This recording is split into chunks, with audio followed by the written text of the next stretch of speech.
Welcome, welcome to another relaxing video. And I'm back with my devlog. So I'm documenting my progress with my very retro 2D RPG, old school RPG. If you haven't watched any of my previous videos, I've decided to start developing this little game. It will be an RPG, retro RPG. So, and I'm also documenting my progress and maybe frustrations with devlogs. So, what am I going to show this time? Well, just some little progress. Well, first of all, I'm just an amateur. I'm not a professional programmer, so progress will be slow anyway, and it's an hobby project. So, but still, I want to, build something that is playable, and you can have fun, sort of. Let's see what I can do. And also, I like to thank Project Utopia for letting me use their assets. So all the sprites you see here, they're all they've been provided by Project Utopia. Project Utopia is an MMORPG. It's been going on since the early 2000s, and they have loads of stuff. They have player housing, pets, quests. They have PvP, PvE, of course. They have a permadeath server, and I'll leave the link in the description if you want to check them out. So, I reached out to them, and they agreed very easily and immediately. They agreed to letting me use their assets. So very, very nice people, very kind people. So, what am I showing you today? Well, if you haven't watched the previous video, a quick recap: I can walk and I can open doors. So that's it.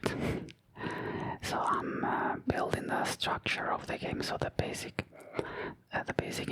interactability, if you want, with the environment. So open doors, close doors. Then of course I have to implement, pick up, get things, maybe move. And then last time I also showed I can drink from a fountain. Now, this week I'm going to show you something fancy. So if I do use, of course there are still two options. I can drink water or push the secret button. So last time I showed you the push the secret button because I can have this kind of interaction within the world. But this time I will drink water and let's see what happens. Oh, fancy stuff.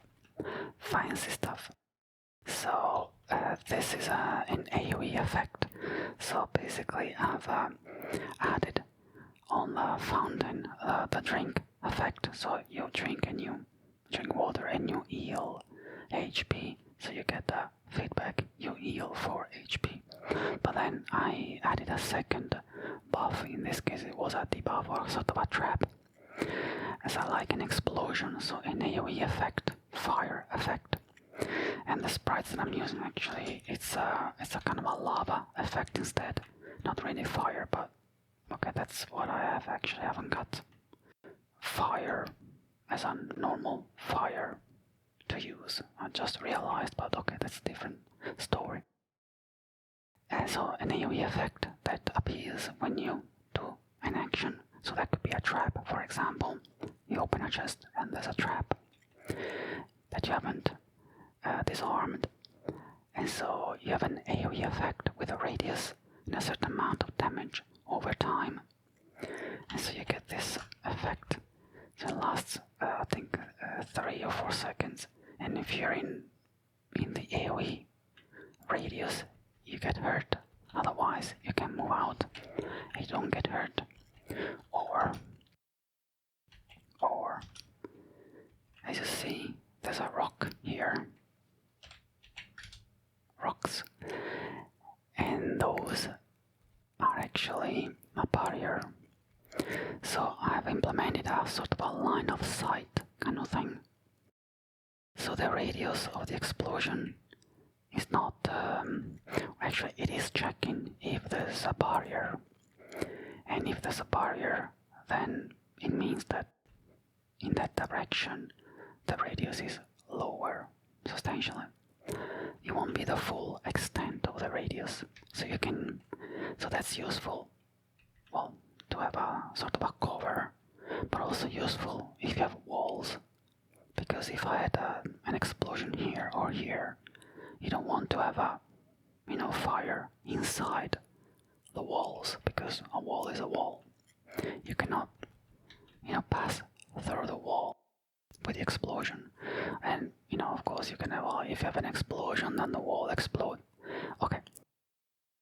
I'm just implementing basic stuff here. That's for version 2 or 3 for a sequel. So in this moment I'm proud that I have this line of sight kind of thing.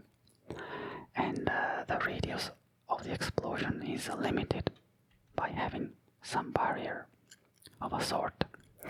Now I'm using as a flag to identify if there's a barrier. The fact that I can walk or not on a tile, so I can't walk on the rock, so the rock is a barrier.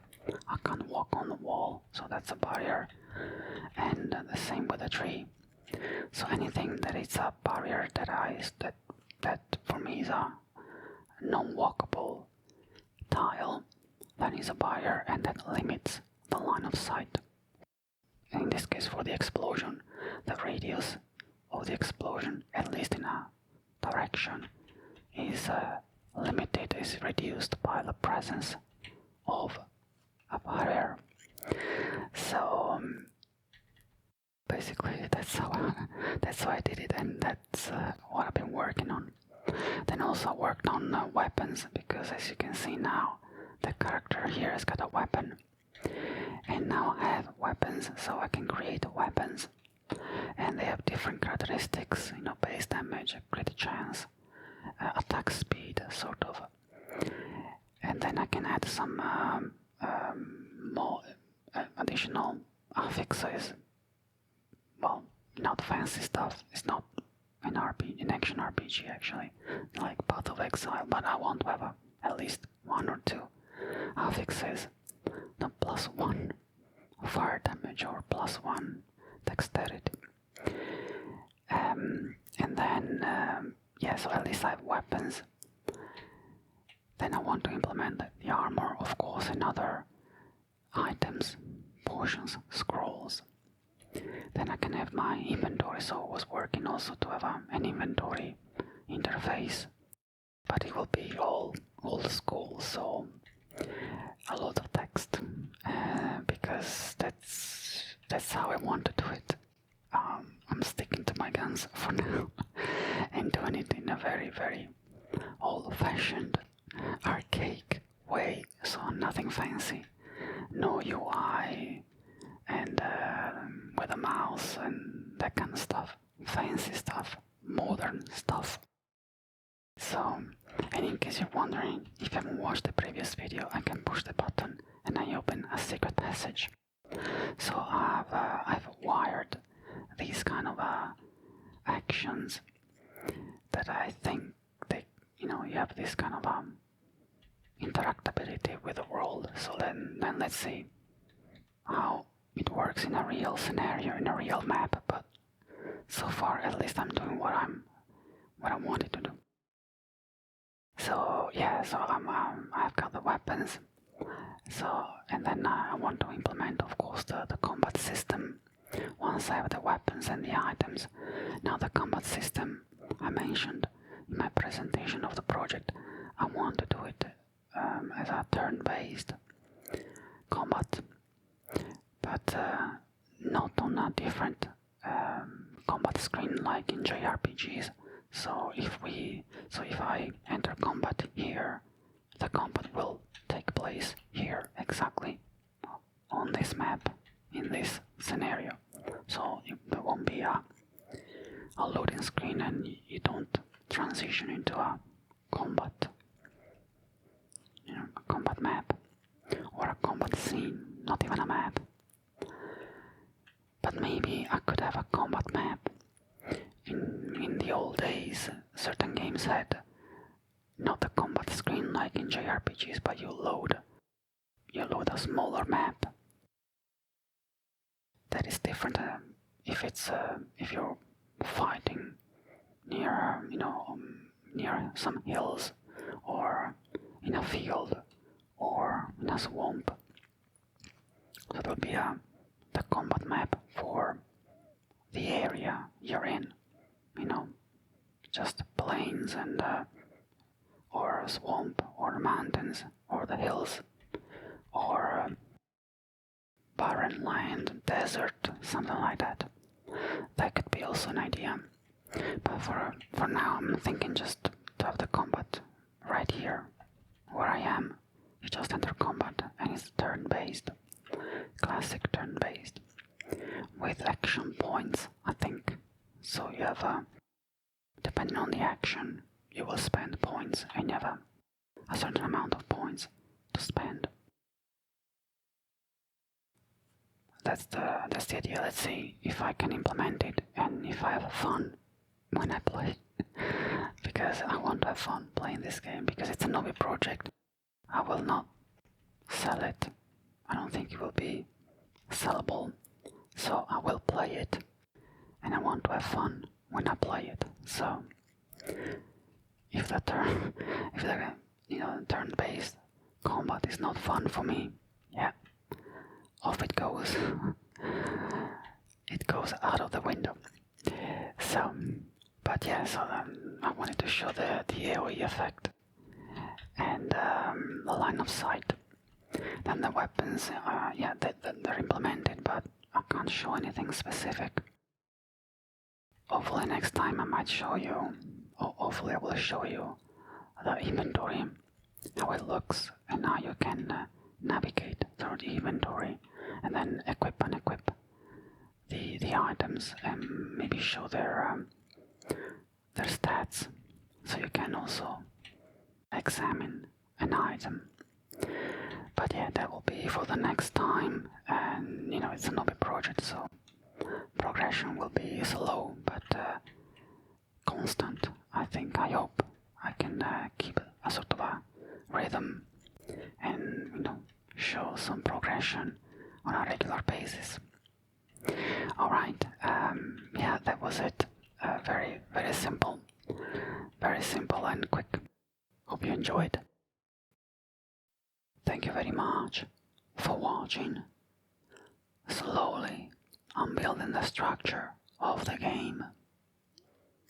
Let me know in the comments what you think, or if you have any suggestions. If you enjoyed the video, please consider to like and subscribe. That would really help my channel.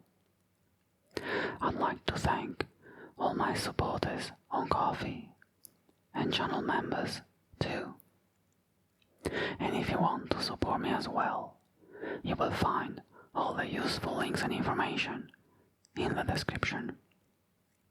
And until next time, take care and stay relaxed. Bye bye.